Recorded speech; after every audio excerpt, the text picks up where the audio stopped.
BA first semester Hindi literature most important question answer. अगर आप BA first semester के student हैं और अगर आपके पास हिंदी लिटरेचर सब्जेक्ट है तो ये वीडियो स्पेशली आपके लिए ही है।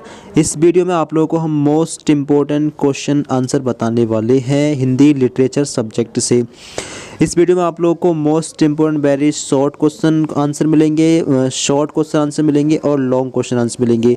जो भी आपके पेपर का पैटर्न है, कंप्लीट पैटर्न पैटर्न के हिसाब से ही आपको हम मोस्ट इम्पोर्टेंट क्वेश्चन आंसर बताने वाले हैं। तो अगर आप लोग इस वीडियो को पूरा देखते हो तो कम से कम 90% पेपर की तैयारी आपकी इसी वीडियो से होने वाली है। तो इसलिए आपको बिना स्किप किए वीडियो को लास्ट तक ज़रूर देखना है। और हिंदी लिटरेचर के अलावा आपको किसी और सब्जेक्ट अगर क्वेश्चन आंसर चाहिए तो आप लोग कमेंट करके बता सकते हैं, हम आपको उस सब्जेक्ट के मोस्ट इम्पोर्टेंट क्वेश्चन आंसर भी प्रोवाइड करा देंगे। ठीक है, देखिए आपका जो पेपर पैटर्न है उसके अकॉर्डिंग आपके पेपर में पहले वेरी शॉर्ट क्वेश्चन आंसर आएंगे, फिर शॉर्ट क्वेश्चन आंसर, फिर आपके long question answer Hindi literature के पेपर में। तो पहले हम स्टार्ट करते हैं अति लघु यानी वेरी शॉर्ट क्वेश्चन आंसर से। तो ध्यान से आप लोग देखते रहेंगे। मोस्ट इम्पोर्टेंट क्वेश्चन आपके एग्जाम के लिए है, हिंदी साहित्य के इतिहास के प्रथम लेखक कौन है। आपका आंसर हो जाएगा हिंदी साहित्य के इतिहास के प्रथम लेखक हैं फ्रेंच विद्वान गार्सा दा तासी। क्वेश्चन को आप लोग नोट कर लें। अगला क्वेश्चन है, हिंदी साहित्य के प्रथम इतिहास ग्रंथ का क्या नाम है। तो इसका नाम है ग्रंथ इस इस्तवार दला लिटरेचर एंद्वी ए हिंदुस्तानी। ये भी बहुत इंपॉर्टेंट क्वेश्चन रहेगा आपके एग्जाम के लिए। अगला इंपॉर्टेंट क्वेश्चन आप लोग यहाँ पर देखेंगे। क्वेश्चन ये है, गार्सा दा तासी इतिहास ग्रंथ किस भाषा में लिखा गया है और ये कब प्रकाशित हुआ। तो ये आपका फ्रेंच भाषा में लिखा गया है और 1839 ईस्वी में ये प्रकाशित हुआ है। फिर इसके बाद में अगला इम्पोर्टेंट क्वेश्चन ये रहेगा, ध्यान से आप लोग देखेंगे। आदिकाल में रचित किसी महाकाव्य का नाम बताइए। तो आदिकाल में जो महाकाव्य रचा गया है उसका नाम है Prithviraj Raso. Very important question है आपके एग्जाम के लिए। अगला क्वेश्चन है, पृथ्वीराज रासो के रचयिता का नाम। तो ये है चंद्र बरदाई इनके। अगला इम्पोर्टेंट क्वेश्चन है, बीसलदेव रासो के रचयिता का नाम। तो इनके रचयिता का नाम है नरपति नाल्ह। अगला क्वेश्चन है, पौमचर्य के रचयिता कौन है। तो इसका आंसर होगा आपका स्वयंभू। ये इनके रचयिता हैं। तो जो क्वेश्चन आपके एग्जाम के लिए इंपॉर्टेंट वही मैं आपको बताऊंगा। यहाँ पर आप देखें भक्ति काल की समय सीमा क्या है। वेरी इंपॉर्टेंट क्वेश्चन आपके एग्जाम के लिए। तो इसकी समय सीमा है 1375 से 1700 ईस्वी तक। अगले इंपॉर्टेंट क्वेश्चन पर आप लोग ध्यान देंगे, संत काव्यधारा के 4 कवियों के नाम बताइए। तो 4 कवि हैं कबीरदास, नानक, रैदास और सुंदरदास। और अगला क्वेश्चन है, नंददास द्वारा रचित 4 ग्रंथों के नाम बताइए। तो ये है रसमंजरी, विरह मंजरी, रास पंचाध्यायी और भंवर गीत। इंपॉर्टेंट क्वेश्चन आपके एग्जाम के लिए है। अगला क्वेश्चन है, अष्टछाप के संस्थापक कौन है। तो ये हैं गोस्वामी विट्ठलनाथ। अगला क्वेश्चन ये है, इंपॉर्टेंट क्वेश्चन आपके एग्जाम के लिए, 84 वैष्णव की वार्ता ग्रंथ के लेखक कौन है। तो इनके लेखक हैं गोस्वामी गोकुलनाथ। अगले इम्पोर्टेंट क्वेश्चन पर आप लोग ध्यान देंगे। क्वेश्चन ये है, सरस्वती पत्रिका के संपादक कौन है। तो ये है महावीर प्रसाद द्विवेदी। अगला क्वेश्चन ये इंपॉर्टेंट ये है, भारतेंदु युग की समय सीमा क्या है। तो इनके युग की समय सीमा मानी जाती है 1850 से 1900 ईस्वी तक। अगला इंपॉर्टेंट क्वेश्चन ये है, द्विवेदी युग की समय सीमा। तो ये है 1900 से 1920 के बीच में। छायावाद युग की समय सीमा है 1920 से 1936 के बीच में। ये सभी क्वेश्चन इंपॉर्टेंट है आपके एग्जाम के लिए। एक और इम्पोर्टेंट क्वेश्चन ये है, 4 प्रगतिवादी कवियों के नाम लिखिए। तो ये हैं त्रिलोचन, नागार्जुन, केदारनाथ अग्रवाल और शिवमंगल सिंह सुमन। इसको भी आप लोग नोट कर लेंगे। इसके अलावा अगले इम्पोर्टेंट क्वेश्चन ये है, रीतकाल का समय बताइए। 1643 ईस्वी से 1843 ईस्वी तक। अगला क्वेश्चन इंपॉर्टेंट ये है, रीतकाल की सामान्य विशेषताएं। ठीक है, या फिर ऐसा आ सकता है, रीतकाल की प्रमुख विशेषताएं बताइए। तो यहाँ पर है प्रमुख विशेषता, आप लोग कोई सी भी लिख सकते हो, जैसे रीति ग्रंथों का सृजन और सरंगा रस की प्रधानता, ब्रजभाषा की प्रतिष्ठा। तो आप लोग कोई भी इनमें से लिख सकते हैं। ठीक है, कुछ भी 2 या 3 भी आपसे पूछा सकती हैं। अगला इंपॉर्टेंट क्वेश्चन ये है, रीतिकाल की मुख्य धाराओं के नाम बताइए। तो मुख्य धारा ये है रीतिबद्ध काव्य धारा तथा रीतिमुक्त काव्य धारा। अगला इंपॉर्टेंट क्वेश्चन ये है, भक्ति काल की 2 प्रमुख धाराओं का नामोल्लेख कीजिए तथा उनके प्रतिनिधि कवि का नाम भी बताइए। तो भक्ति काल के 2 प्रमुख कवि हैं कबीरदास, या फिर आप लिख सकते हैं तुलसीदास या फिर सूरदास। इन 3 में से 2 लिख सकते हैं।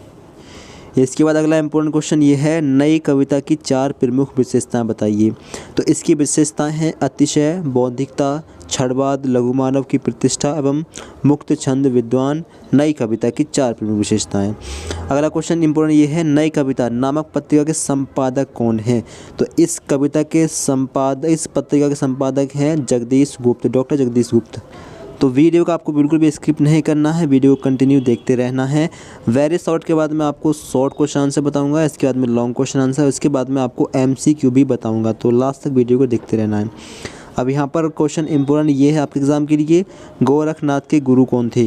ये क्वेश्चन बहुत ही इंपॉर्टेंट रहेगा आपके एग्ज़ाम के लिए। तो इनके गुरु थे मत्स्येंद्र नाथ। इसको आप लोग टिक जरूर कर लें, इसको याद जरूर कर लेना। अगले इंपॉर्टेंट क्वेश्चन ये है, अमीर खुसरो किस काल के कवि हैं? तो ये आदिकाल के कवि हैं, ठीक है आंसर। अगला क्वेश्चन ये है, अमीर खुसरो का जन्म कहाँ हुआ था? तो इनका जन्म पटियाला एटा में हुआ था। फिर इसके बाद में अगला इम्पोर्टेंट क्वेश्चन ये है, कबीर किस काव्य धारा के कवि हैं? इसके बाद में अगला इम्पोर्टेंट क्वेश्चन ये है, कबीर के गुरु का क्या नाम है? तो कबीर के गुरु का नाम है रामानंद। इसको आप लोग टिक जरूर कर देना। इसके आगे अगला क्वेश्चन इम्पोर्टेंट ये है, कबीर की रचनाओं के नाम लिखिए। तो कबीर की रचना है साखी, सबद, रमैनी, इनकी ये रचना है। इसके बाद में एक और इम्पोर्टेंट क्वेश्चन ये है, केशव को कठिन काव्य का प्रेत क्यों कहा जाता है? स्पष्ट कीजिए। तो इसका आंसर ये है, केशव की कविता में पांडित्य, प्रदर्शन और चमत्कार की प्रधानता है। भावुकता के स्थान पर हृदयहीनता और सरसता के स्थान पर विरष्टता के दर्शन होते हैं, इसलिए केशव को कठिन काव्य का प्रेत कहा जाता है। इसके आगे इम्पोर्टेंट क्वेश्चन आप लोग यहाँ पर ध्यान दें, बिहारी की एक रचना का नाम बताइए। वेरी इंपॉर्टेंट क्वेश्चन आपके एग्जाम के लिए है। आंसर है बिहारी सत्सई। काफ़ी बार पूछा गया है, इस बार भी चांसेस हैं। इसके आगे एक क्वेश्चन ये है, बिहारी सत्सई में कितने दोहे हैं? तो ये हैं 713 दोहे। और एक बहुत ज़्यादा पूछे जाने वाला क्वेश्चन ये है, भारतेंदु हरिश्चंद्र द्वारा रचित 4 नाटकों के नाम लिखिए। तो इनके 4 नाटक हैं, अंधेर नगरी, विशस्य, विषमोषधम, भारत दुर्दशा और नील देवी। इसको टिक जरूर कर देना, इसको याद जरूर कर लेना। इसके बाद में अगला क्वेश्चन इंपॉर्टेंट ये है, प्रसाद जी मतलब जयशंकर प्रसाद का जन्म कब और कहाँ हुआ था? तो जयशंकर प्रसाद का जन्म 1889 ईस्वी में हुआ था। कहाँ पर? काशी में हुआ था। इसके आगे एक क्वेश्चन ये है, जयशंकर प्रसाद की प्रमुख रचनाओं के नाम लिखिए। तो बहुत सारी प्रमुख रचनाएं हैं, इनमें से कुछ ये हैं, कामायनी, आंसू, झरना, लहर। इनको आप लोग देख सकते हैं, इस क्वेश्चन को टिक कर लेना। इसके बाद में इम्पोर्टेंट क्वेश्चन ये है, प्रसाद मतलब जयशंकर प्रसाद के प्रमुख नाटकों के नाम लिखिए। तो प्रमुख नाटक इनके ये हैं, स्कंदगुप्त, चंद्रगुप्त, ध्रुवस्वामिनी, जन्मेजय का, नागयज्ञ, विशाख। कोई भी आप लोग लिख सकते हैं, ठीक है। क्वेश्चन काफ़ी इंपॉर्टेंट है। अगला क्वेश्चन इंपॉर्टेंट एक और है यहाँ पर, जयशंकर प्रसाद के उपन्यासों के नाम लिखिए। तो उपन्यास इनके हैं, कंकाल, तितली, इरावती। एक और इम्पोर्टेंट क्वेश्चन है, कामायनी के सर्गों के नाम बताइए। तो कामायनी के 15 सर्ग हैं, जो कि है चिंता, आशा, श्रद्धा, काम, वासना, लज्जा, कर्म, ईर्ष्या, ईड़ा, स्वप्न, संघर्ष, निर्वेद, रहस्य, दर्शन और आनंद। इसको भी आप लोग टिक कर लेना, इम्पोर्टेंट क्वेश्चन। और एक और इम्पोर्टेंट क्वेश्चन ये है, अज्ञा का पूरा नाम बताइए। तो अज्ञा जी का पूरा नाम है सच्चिदानंद हीरानंद वात्स्यायन अज्ञा। इसको टिक जरूर कर देना, ठीक है। अगला क्वेश्चन ये है, प्रथम तार सप्तक कब प्रकाशित हुआ? तो ये प्रथम तार सप्तक आपका 1943 ईस्वी में प्रकाशित हुआ। इसके बाद में अगला क्वेश्चन आपका इम्पोर्टेंट ये रहेगा, प्रयोगवाद के प्रवर्तक कौन हैं? तो इसका आंसर है सच्चिदानंद हीरानंद वात्स्यायन अज्ञा जी। और एक और इम्पोर्टेंट क्वेश्चन है, मुक्ति बोध का पूरा नाम बताइए। तो इनका पूरा नाम है गजानन माधव मुक्ति बोध। काफ़ी इम्पोर्टेंट क्वेश्चन है। तो क्वेश्चन ये आपके इम्पोर्टेंट है। एक क्वेश्चन ये है, चांद का मुंह टेढ़ा का प्रकाशन लिखिए। तो ये प्रकाशन हुआ था 1964 ईस्वी में। एक क्वेश्चन ये है, बृहराक्षस कविता के रचयिता कौन है?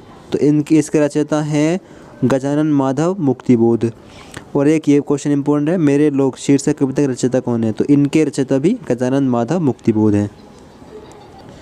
इसके बाद में एक और इम्पोर्टेंट क्वेश्चन है, कवि नागार्जुन का पूरा नाम क्या है, या नागार्जुन का वास्तविक नाम क्या है? तो नागार्जुन का पूरा या फिर वास्तविक नाम वैद्यनाथ मिश्र है। इम्पोर्टेंट क्वेश्चन है आपके एग्ज़ाम के लिए। इसके बाद में एक और इम्पोर्टेंट क्वेश्चन ये है, नागार्जुन के 2 काव्य संकलनों का नाम उल्लेख कीजिए। तो इनके 2 काव्य संकलन ये हैं, युगधारा और सतरंगे पंखों वाली। और एक क्वेश्चन ये है, बादल को घिरते देखा है किस कवि की रचना है? तो ये नागार्जुन की रचना है। और अगला मोस्ट इम्पोर्टेंट क्वेश्चन ये है, धर्मवीर भारती ने किस पत्रिका का संपादन किया है? या फिर ऐसे पूछ सकता है कि धर्मवीर भारती द्वारा रचित पत्रिका का नाम लिखिए, ठीक है, किसी तरह से पूछा जा सकता है। तो इनकी पत्रिका है धर्मयुग। धर्मवीर भारती धर्मयुग नामक पत्रिका के संपादक हैं। तो ये होगा आपके वेरी शॉर्ट क्वेश्चन आंसर। अब बात करते हैं शॉर्ट क्वेश्चन आंसर की, लघु उत्तरीय प्रश्न की। तो यहाँ पर भी पहला क्वेश्चन आप लोग देखें, हिंदी साहित्य के काल विभाजन का उल्लेख कीजिए। तो हिंदी साहित्य का जो काल है वो किस प्रकार बटा हुआ है? काफ़ी इंपॉर्टेंट क्वेश्चन है आपके एग्जाम के लिए। हिंदी साहित्य के इतिहास लेखन की परंपरा समुचित विकास फ्रेंच विद्वान गारसा द तासी से ही माना जाता है। तो आप लोग इसको पढ़ लेना, ठीक है। नीचे मैं आपको बता रहा हूँ इसका काल जो बटा हुआ वो इस तरीके से है। पहला आदिकाल, इसके अंदर आपका वीरगाथा काल है संवत 1050 से 1375 ईस्वी तक। इसके बाद में मध्यकाल है, इसके बाद में आधुनिक काल है। मध्यकाल जो है उसके अंदर दो काल हैं, पहला पूर्व मध्यकाल, दूसरा उत्तर मध्यकाल। पूर्व मध्यकाल के अंदर भक्ति काल आता है, ये संवत 1375-1700 ईस्वी तक आता है। और रीतिकाल आपका 1700 से 1900 ईस्वी तक आता है। आधुनिक काल जो है वो 1900 से आज तक, इस समय आपका आधुनिक काल ही चल रहा है। तो ये काल का विभाजन है इस तरीके से। देखिए जो भी क्वेश्चन रहेंगे काफ़ी इम्पोर्टेंट रहेंगे आपके एग्ज़ाम के लिए, आपको केवल पढ़ना है। जो भी क्वेश्चन मैं आपको शॉर्ट या फिर लॉन्ग क्वेश्चन बता रहा हूँ, केवल आपको ध्यान से पढ़ लेना है, ठीक है। आपको रटना नहीं है, केवल आपको पढ़ लेना है। अब एक और मोस्ट इम्पोर्टेंट क्वेश्चन ये है, वीरगाथा काल की प्रमुख विशेषताओं का उल्लेख कीजिए। तो इनकी प्रमुख विशेषताएं ये रहेंगी, इस काल के काव्य में आश्रयदाता राजाओं की अतिशयोक्तिपूर्ण प्रशंसा की गई है। दूसरा आप यहाँ पर देख लें। तीसरा ये है, इस काल के कवियों में चरित्र काव्य लिखने की प्रवृत्ति मिलती है। नीचे कई और हैं, इस काल के काव्य में कल्पना का प्राचुर्य है। इस काल के काव्य में राष्ट्रीय की भावना का अभाव है। इस काल के काव्य में युद्धों का सजीव वर्णन मिलता है। तो पूरा आंसर इसका यही है, इसको आप लोग ध्यान से पढ़ना है, इस क्वेश्चन को टिक कर लें। और एक इम्पोर्टेंट क्वेश्चन ये है, भक्ति काल को हिंदी साहित्य का स्वर्ण युग क्यों कहते हैं? कारण सहित स्पष्ट कीजिए, या फिर भक्ति काल की प्रमुख प्रवृत्तियाँ या फिर विशेषताओं का उल्लेख कीजिए। ये क्वेश्चन भी आपके एग्ज़ाम के लिए बहुत ही इम्पोर्टेंट रहने वाला है। इसके बाद में अगला मोस्ट इम्पोर्टेंट शॉर्ट क्वेश्चन ये है, अमीर खुसरो का संक्षिप्त परिचय दीजिए। खड़ी बोली में रचना करने वाले खुसरो और हिंदी और उर्दू वाले समान रूप से खड़ी बोली का प्रथम कवि मानते हैं। इनका जन्म संवत 1255 ईस्वी में हुआ था और मृत्यु संवत 1324 ईस्वी में। अमीर खुसरो ने दिल्ली में गुलाम वंश से खिलजी वंश तक लगभग 11 शासकों की राजनीतिक घटना चक्र का अवलोकन किया था। उनका कहना था कि फारसी और तुर्की की अपेक्षा हिंदी अधिक मधुर और सरल होने के कारण मुझे अधिक प्रिय है। खुसरो अत्यंत विनोदी, सहृदय और मिलनसार रचनाकार थे। तो ये क्वेश्चन काफ़ी इम्पोर्टेंट रहने वाला है आपके एग्ज़ाम के लिए। एक क्वेश्चन ये भी इम्पोर्टेंट है, अमीर खुसरो के काव्य की प्रमुख विशेषताओं पर प्रकाश डालिए। इनकी काव्य की प्रमुख विशेषताएं क्या थी वो आपको लिखना है। तो ये इसका आंसर है, इसको आप लोग ज़रूर पढ़ लेना। बाद में सूरदास चैप्टर से एक अगला इम्पोर्टेंट क्वेश्चन है, सूर के श्रृंगार वर्णन पर प्रकाश डालिए या फिर सूर के श्रृंगार निरूपण की विशेषताओं पर प्रकाश डालिए। काफ़ी इम्पोर्टेंट क्वेश्चन रहेगा आपके एग्जाम के लिए। आंसर ये है, सूर सहृदय कवि थे। उनके काव्य में अधोपांत रसधारा प्रभावित हुई है। वे श्रृंगार के सम्राट हैं। सूर के संयोग श्रृंगार निरूपण की सबसे बड़ी विशेषता यह है कि उसमें अलौकिक स्वानुभूति और आध्यात्मिक आहार्द का प्राचुर्य है। उनका विरह वर्णन भी अत्यंत व्यापक और मार्मिक है। फिर इसके बाद में एक और मोस्ट इम्पोर्टेंट क्वेश्चन ये है आपके सामने है, तुलसी की लोकप्रियता के प्रमुख कारणों का निरूपण कीजिए। तो काफ़ी इम्पोर्टेंट क्वेश्चन रहेगा आपके एग्ज़ाम के लिए ये। इसका आंसर ये है, जब जब समाज में अव्यवस्था और अराजकता का उत्पन्न होती है, सीधे और सज्जन व्यक्ति कष्ट उठाते हैं। शासन दुष्टों के हाथ में आ जाता है, जिससे संपूर्ण समाज पीड़ित होने लगता है, तो कोई ना कोई महापुरुष जन्म लेता है जो इस अव्यवस्था और अराजकता को नष्ट कर समाज को उचित मार्ग पर चलने की प्रेरणा देता है। यही गीता का संदेश है। गोस्वामी तुलसीदास ऐसे ही एक महापुरुष थे जिन्होंने पथभ्रष्ट समाज को सही दिशा दिखाई और मानवता का श्रेष्ठ आचरण अपनाने पर बल दिया। बाकी इसके आगे है लोकनायक का स्वरूपण, इसको आप लोग पढ़ लेना, ठीक है। इसके आगे है तुलसी का लोकनायकत्व, नायकत्व, समन्वय की विराट चेष्टा। बाकी नीचे के जो पॉइंट हैं इनको आप लोग भी देख लें, ये भी काफ़ी पढ़ने लायक पॉइंट, ठीक है। इनको आप लोग पढ़ ज़रूर लेना, पॉइंट पढ़ें, इनके अंदर जो भी लिखा है उनको पढ़ लें, ठीक है। इसके बाद में एक और इम्पोर्टेंट शॉर्ट क्वेश्चन ये आपके सामने, कबीर के समाज सुधारक स्वरूप पर प्रकाश डालिए या फिर कबीर क्रांतिकारी कवि थे, विवेचना कीजिए। आंसर ये है, कबीर ने अपनी कविता का उपयोग समाज सुधार के प्रसंग में किया। उन्होंने कविता करने को ही अपना उद्दिष्ट नहीं माना, अपितु उसे सामाजिक चेतना के प्रति दायित्व निर्वाह का माध्यम बना दिया। काफ़ी इंपॉर्टेंट क्वेश्चन रहने वाला है आपके एग्ज़ाम के लिए, केवल आपको पढ़ना है, ठीक है। पढ़ के आप लोग समझ लेना। एक और इम्पोर्टेंट क्वेश्चन है, कबीर की भक्ति भावना की विशेषताएं बताइए, इसको भी आप लोग पढ़ लेना, ठीक है। आंसर आपके सामने है। और एक क्वेश्चन ये भी काफ़ी इंपॉर्टेंट रहेगा, कबीर की भाषा शैली की विशेषताएं लिखिए, काफ़ी इंपॉर्टेंट रहेगा ये क्वेश्चन आपके लिए। कबीर ने अपनी वाणी में किसी एक भाषा का प्रयोग नहीं किया है, उनकी वाणी में हिंदी, उर्दू, फारसी आदि अनेक भाषाओं का सम्मिश्रण तो मिलता ही है, साथ ही साथ खड़ी बोली, अवधी, भोजपुरी, ब्रज, पंजाबी, मारवाड़ी आदि उपभाषाओं का भी प्रचुर प्रयोग मिलता है। यही कारण है कि डॉक्टर श्याम सुंदर दास ने कबीर की भाषा को पंचमेल खिचड़ी और आचार्य रामचंद्र शुक्ल ने सधुक्कड़ी की संज्ञा दी है। तो काफ़ी इंपॉर्टेंट रहेगा आपके एग्ज़ाम के लिए ये वाला क्वेश्चन। फिर इसके बाद में एक और इम्पोर्टेंट क्वेश्चन ये है, जायसी की प्रेम पद्धति की विशेषताओं पर प्रकाश डालिए, इसको आप लोग पढ़ लेना। हिंदी का प्रोमाख्यानक काव्य परंपरा में जायसी का स्थान सर्वोपरि है, उनका पद्मावत एक श्रेष्ठ प्रोमाख्यान है। इसके बाद में एक और शॉर्ट क्वेश्चन ये है, भारतेंदु हरिश्चंद्र की कृतियों का उल्लेख कीजिए। तो इनकी कृतियाँ ये रहेंगी, नाटक ये रहेंगे इनके, चंद्रावली, भारत दुर्दशा, वैदिकी, हिंसा न भवति सती, प्रताप, अंधेर नगरी, नील देवी। तो ये आप लोग ध्यान दें। इनके काव्य ये रहेंगे, प्रेम फुलबारी, बैजंती, प्रेम तरंग, प्रेम सरोवर, भारतवाणी। और इनके निबंध ये रहेंगे, सुलोचना, परिहासवंचक, लीलावती, मदालसा आदि। इतिहास में आपको यहाँ पर देखना है, महाराष्ट्र देश का इतिहास, कश्मीर कुसुम, दिल्ली दर्पण आपके प्रमुख ऐतिहासिक ग्रंथ हैं। ये इनके ऐतिहासिक ग्रंथ हैं। ये यात्रा वृत्तांत हैं। लखनऊ आत्मकथा, एक कहानी, कुछ आप बीती कुछ जग बीती, ये इनके यात्रा वृत्तांत हैं। ये इनके उपन्यास हैं, पूर्ण प्रकाश और चंद्र प्रभा। इसके बाद में अगला इम्पोर्टेंट क्वेश्चन आपके सामने ये है, पंत जी की कृतियों का नाम उल्लेख कीजिए। तो पंत जी की जो कृतियां हैं उसमें नाटक हैं इनके, परी, क्रीड़ा, रानी, ज्योत्सना। उपन्यास है उनका हार। कहानियां हैं, उन्होंने 5 कहानियाँ लिखी हैं। निबंध हैं उनके, काव्य संकलनों की भूमिकाएं। और काव्य संग्रह में यहाँ पर इनके निबंध दिए गए हैं, इनको आप लोग ज़रूर पढ़ें। जिसमें आपका कला और बूढ़ा चांद का फेमस है, लोकायतन, सत्यकाम, गुंजन, इनको आप लोग ज़रूर पढ़ लेना। इंपॉर्टेंट क्वेश्चन आपके एग्ज़ाम के लिए। तो ये होगा आपके लघु उत्तरीय प्रश्न मतलब शॉर्ट क्वेश्चन। अब बात करते हैं दीर्घ उत्तरीय प्रश्न मतलब लॉन्ग क्वेश्चन आंसर की। पहला और मोस्ट इम्पोर्टेंट क्वेश्चन ये है, आदिकाल की आवृत्तियों पर प्रकाश डालिए। बहुत ज़्यादा आने वाला क्वेश्चन है, इस बार भी बहुत चांसेस हैं इसके आने के, ठीक है। पूरा आंसर मैं आपको दिखा दूंगा, यहाँ पर आप ध्यान से देखें। आदिकाल हिंदी साहित्य के इतिहास का प्रारंभिक चरण है, ठीक है। आदिकाल की शुरुआत ही काल से स्टार्ट होती है।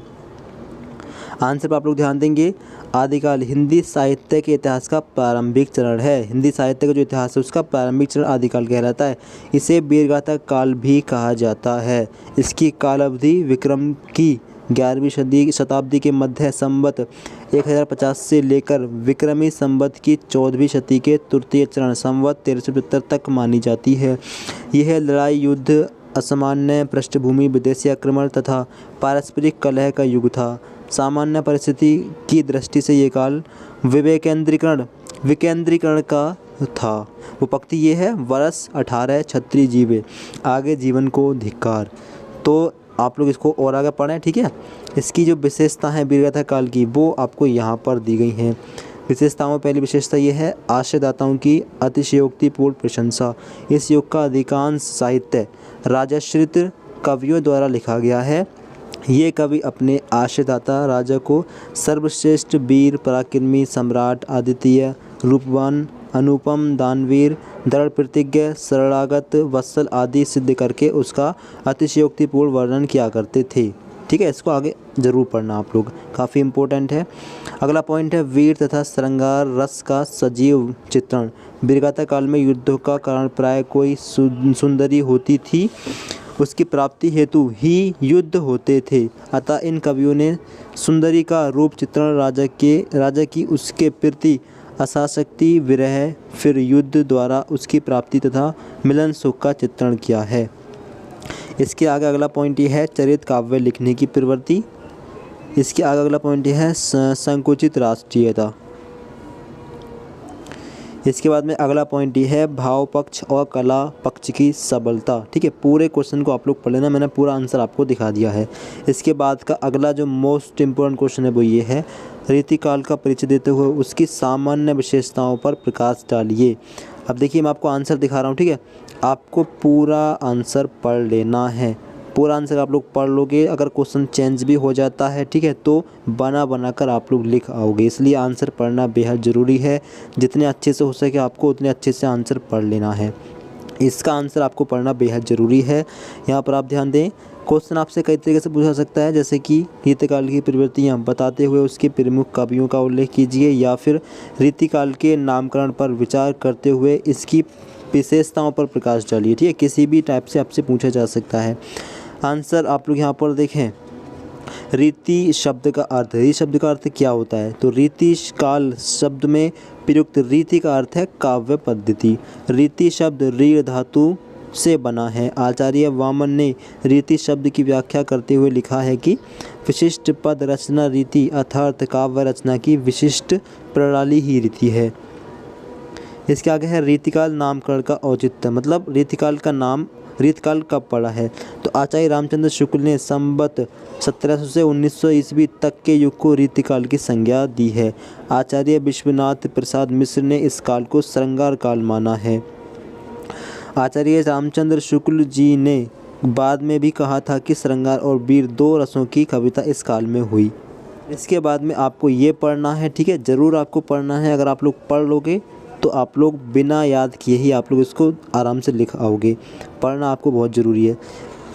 अब रीतिकाल की जो प्रमुख विशेषताएं वो क्या हैं, तो इसकी विशेषता है कि इसमें श्रृंगार रस की प्रधानता होती है। रीतिकाल के काव्य में श्रृंगार की भावना सर्वत्र दृष्टिगोचर होती है। उसके बाद अगला क्वेश्चन ये है, मोस्ट इम्पोर्टेंट है ये भी, प्रगतिवाद से क्या आशय है, इसकी विशेषताओं पर प्रकाश डालिए। तो अगर आपको प्रगतिवाद से कोई भी क्वेश्चन पेपर में लिखा मिल जाए तो आपको इसे पढ़कर इसके अकॉर्डिंग ही अपना आंसर लिख देना। ठीक है, इसके अंदर सारा आंसर आपको मिल जाएगा, इसकी विशेषताएं मिल जाएंगी, प्रगतिवाद क्या होता है इसका पूरा आंसर आपको इसी आंसर के अंदर मिल जाएगा। ठीक है, तो अगर प्रगतिवाद से आपको क्वेश्चन मिलता है तो आपके लिए ये क्वेश्चन बहुत ही इंपॉर्टेंट रहने वाला है। आप लोग इसको ध्यान से ज़रूर पढ़ेंगे। तो आप लोग यहाँ पर ध्यान दें, प्रगति का सामान्य अर्थ है आगे बढ़ना अथवा उन्नति करना, किंतु प्रगतिवादी कवि और विचारक एक विशेष ढंग से एक विशेष दिशा में आगे बढ़ने की प्रगति मानते हैं।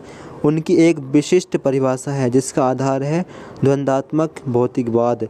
द्वंद्वात्मक भौतिकवाद एक वह दर्शन है जो जीवन को ऐसी प्रगतिशील भौतिकता वास्तविकता मानता है जिसके मूल में विरोधी शक्तियों का संघर्ष चल रहा है।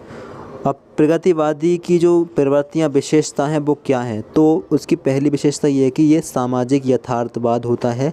मतलब प्रगतिवादी कविता विशेष रूप से यथार्थोन्मुख रही है। इन कवियों ने छायावाद की काल्पनिक और रहस्यवादी भाव प्रवृत्तियों से विद्रोह करने की स्पष्ट घोषणा की।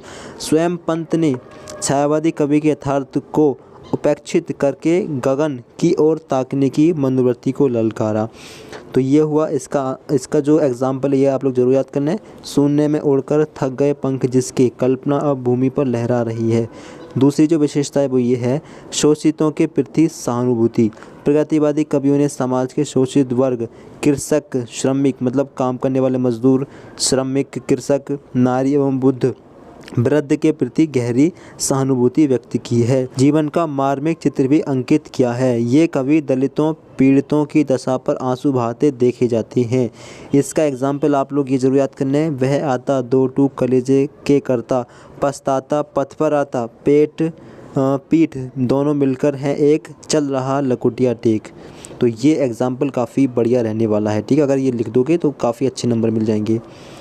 दूसरी जो विशेषता है वो ये, तीसरी विशेषता ये है व्यवस्था विरोध, व्यवस्था भी कम त्रासक नहीं है, वह शोषण उत्पीड़न का बहुत बड़ा अस्त्र है, चाहे वह नौकरशाही हो, चाहे सामंतशाही हो, चाहे पूंजीवादी या साम्राज्यवादी हो, दीन दुर्बलों के लिए कभी कष्टकारक है। अगली जो विशेषता है वो ये है वर्ग चेतना, इसको आप लोग पढ़ लेना, ठीक है।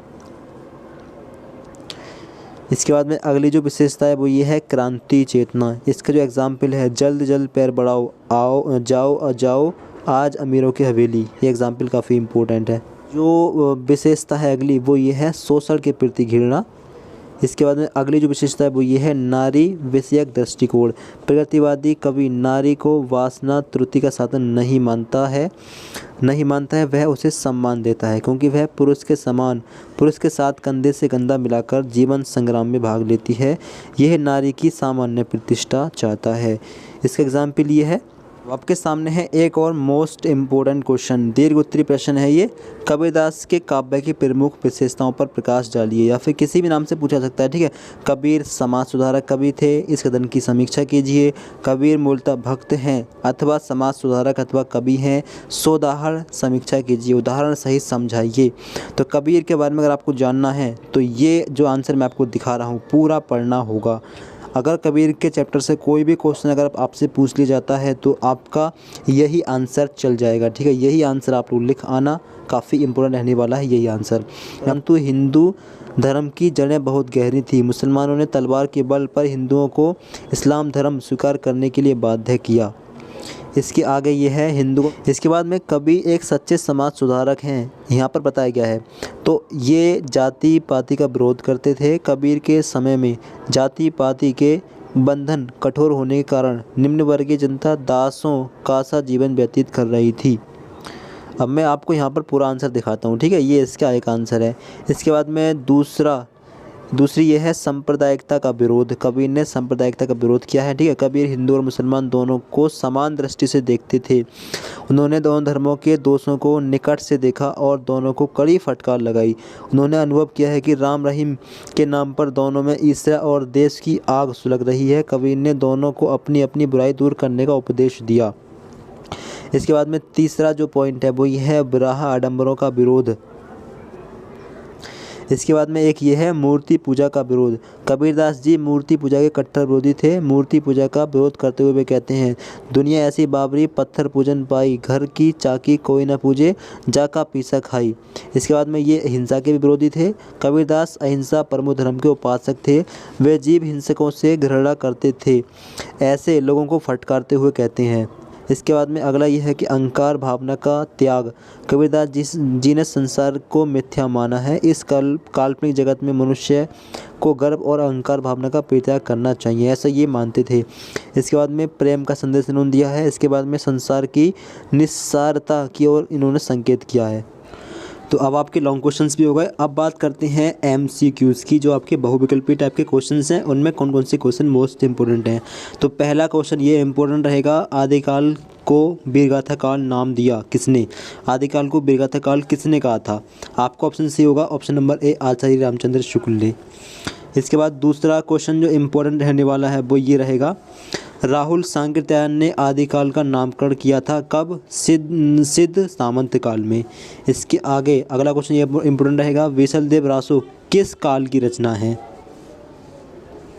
तो इसका ऑप्शन नंबर आ सही रहेगा, आदिकाल की। फिर इसके बाद में अगला इम्पोर्टेंट क्वेश्चन ये रहेगा, पृथ्वीराज रासो ग्रंथ के रचयिता कौन है? ऑप्शन नंबर आपका सही हो जाएगा, चंदबरदाई। इसके बाद अगला क्वेश्चन इम्पोर्टेंट ये रहेगा, आदिकाल की मुख्य भाषा क्या थी? तो इसकी मुख्य भाषा थी अपभ्रंश। इसके बाद में अगला इम्पोर्टेंट क्वेश्चन ये रहेगा, हिंदी साहित्य का स्वर्ण युग किस काल को कहा जाता है? वेरी इंपॉर्टेंट क्वेश्चन है, ठीक है। इसको टिक कर देना। ऑप्शन आपका 20 पास सही रहेगा, भक्ति काल। अगला इम्पोर्टेंट क्वेश्चन ये है, आचार्य रामचंद्र शुक्ल ने भक्ति काल का समय निर्धारित किया है। ऑप्शन नंबर 7 सही है, 1375 से 1700 ईस्वी तक। अगला इम्पोर्टेंट क्वेश्चन ये है, पृष्टि मार्ग के संस्थापक हैं। ऑप्शन नंबर 7 आपका सही होगा, स्वामी गोकुलनाथ। अगला इम्पोर्टेंट क्वेश्चन ये रहेगा, अष्टचाप में कितने कवि सम्मिलित थे? तो ऑप्शन नंबर 8 कवि। इसके बाद में अगला क्वेश्चन ये है इम्पोर्टेंट, रीतिकाल की समय अवधि निश्चित की गई है। तो ऑप्शन 12 सही है, संवत 1700 से 1900 ईस्वी तक। इसके बाद अगला इम्पोर्टेंट क्वेश्चन ये है, रीतिकाल के सर्वाधिक लोकप्रिय कवि कौन है? रीतिकाल का सर्वश्रेष्ठ कवि किसे माना जाता है? तो ऑप्शन बा सही है, बिहारी लाल को। उसके गुरु का नाम था, सूरदास के जो गुरु थे उनका नाम क्या था? तो ऑप्शन नंबर आ सही होगा, गोस्वामी वल्लभाचार्य। इसके बाद में अगला इम्पोर्टेंट क्वेश्चन ये है, सूरदास किस भाषा के कवि हैं? तो ऑप्शन बा सही है, ब्रज भाषा के कवि हैं। इसके बाद अगला इम्पोर्टेंट क्वेश्चन ये है, सूरसागर की रचना किस भाषा में की गई है? तो ये ऑप्शन 7 सही है, ब्रज भाषा में की गई है। फिर इसके बाद में 2 क्वेश्चन इंपॉर्टेंट हैं। पहला है, भ्रमर गीत किसकी रचना है? तो ऑप्शन 7 सही है, सूरदास की रचना है। टिक करना ही काफ़ी इंपॉर्टेंट क्वेश्चन है। अगला क्वेश्चन ये है, साहित्य लहरी किसकी रचना है? तो ये भी सूरदास की ही रचना है। काफ़ी इंपॉर्टेंट क्वेश्चन है ये भी। इसके बाद एक और इम्पोर्टेंट क्वेश्चन है, सूर की भक्ति किस कवि किस भाव की है? मतलब सूर्य की भक्ति किस भाव की है? सूरदास की भक्ति मुख्यतः किस प्रकार की है? तो ये सख्य भाव की है। एक इम्पोर्टेंट क्वेश्चन ये रहेगा, भारतेंदु युग की समय सीमा है। भारतेंदु युग का समय माना जाता है। ऑप्शन बा सही रहेगा, 1850 से सन 1900 ईस्वी तक। और दूसरा ये है, प्रगतिवाद का कालखंड, प्रगतिवाद जो युग है उसका समय सीमा क्या है उसकी? तो सन 1936 ईस्वी से 1943 ईस्वी तक। और एक और मोस्ट इम्पोर्टेंट क्वेश्चन ये रहेगा, विनय पत्रिका किस भाषा में लिखी गई है? तो ये ब्रज भाषा में लिखी गई है। और एक इम्पोर्टेंट क्वेश्चन ये रहेगा, हिंदी में लोकनायक किस कवि को कहा जाता है? तो ये ऑप्शन नंबर 10 सही है, तुलसीदास को कहा जाता है। मोस्ट इम्पोर्टेंट क्वेश्चन एक ये है, कबीर किस काव्यधारा के कवि हैं? तो ये संत काव्यधारा के कवि हैं। और अगला इम्पोर्टेंट क्वेश्चन ये है, कबीर के गुरु थे, कबीर के गुरु का नाम क्या था? तो इनके गुरु का नाम था रामानंद। एक इम्पोर्टेंट क्वेश्चन ये है, कबीर का जन्म कब हुआ था? तो कबीर का जन्म संवत 1455 ईस्वी में हुआ था। अगले इम्पोर्टेंट क्वेश्चन ये हैं, कबीर द्वारा लिखित ग्रंथ का नाम है? तो ये है ऑप्शन नंबर द बीजक। इसके आगे क्वेश्चन है, साखी किस कवि की रचना है? तो ये कबीर की रचना है। इसके आगे है, कबीर ने किस भाषा का प्रयोग किया है? तो ये ऑप्शन नंबर बा सही है, साधुकड़ी भाषा का प्रयोग किया है। एक और इम्पोर्टेंट क्वेश्चन ये है, कबीर का देहावसान मतलब मृत्यु कब हुई थी? तो ये है ऑप्शन नंबर आ, संवत 1575 ईस्वी में। इसका आगे इम्पोर्टेंट क्वेश्चन है कि ये है, कबीर की मृत्यु कहाँ हुई थी? तो ये हुई थी मगहर में। ऑप्शन नंबर बा सही है।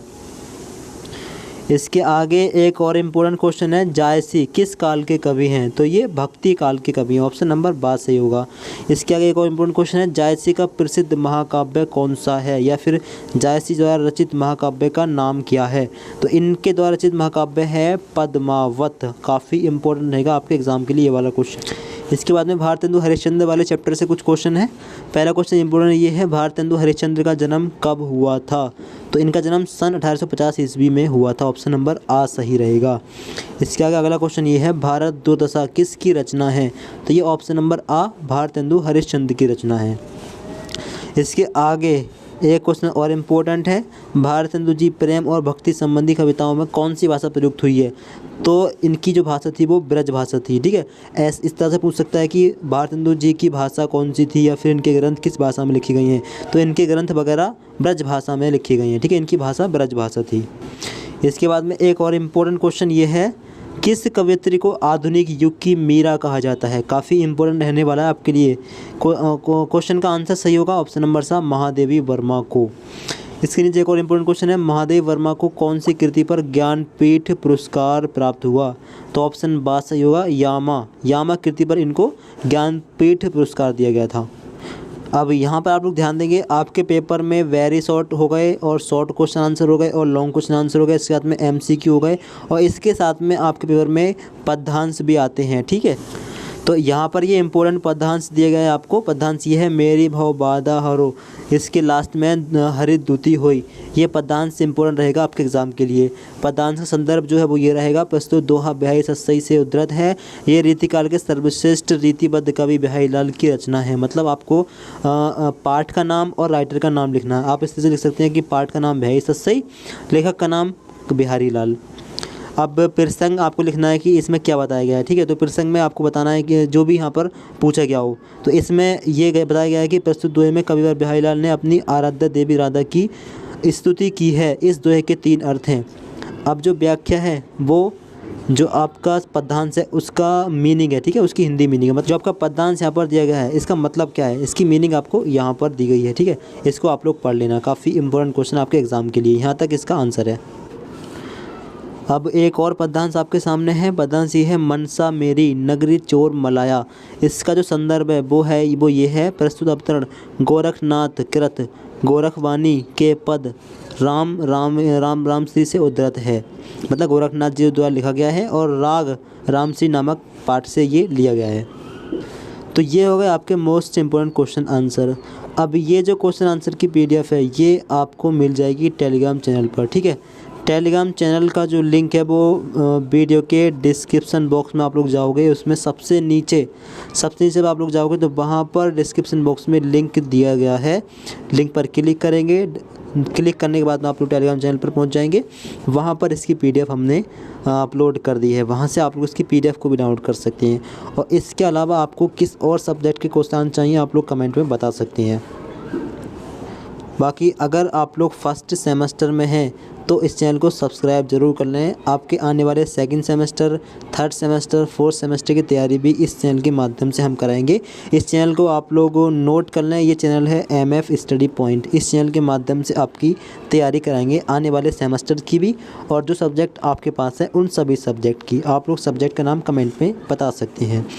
तो आपसे यही गुजारिश है कि आप लोग इस वीडियो को एक लाइक ज़रूर करें, अपने सभी फ्रेंड को ये वीडियो शेयर ज़रूर करें, और आगे आने वाली इन्फॉर्मेशन के लिए इस चैनल को सब्सक्राइब कर लें। आगे भी आपको इस चैनल के माध्यम से काफ़ी महत्वपूर्ण वीडियोस मिलेंगी, जैसे कि एग्ज़ाम में लिखने का सही तरीका, टिप्स एंड ट्रिक्स, सही तरीके से कैसे लिखें, ठीक है, अच्छे नंबर कैसे लाएँ। काफ़ी इंपॉर्टेंट वीडियोज़ आपको इस चैनल के माध्यम से आगे मिलने वाली हैं। तो thanks for watching this video.